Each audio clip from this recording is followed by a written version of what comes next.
Сәлем балалар. Бүгін бізде сендерге 6 класстың Қазақстан тарихының ашық жабық тапсырмаларын бірге орындайық. 20 беттегі ашық жабық тесті жауаптары. Кеттік. 20 ойбай, мен қателесіп кетіппін. Мынау осы 16 беттегі осы ашық жабық тестілер. Міне мынау ашық тестілер, мынау жабық тестілер.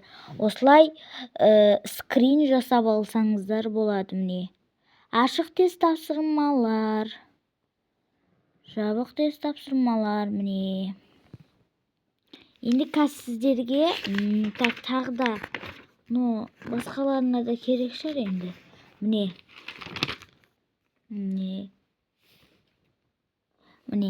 осы мынау қаншаншы бет? 11 беттегі ашық тесттің жауабын айтып жіберейін. Ол қазір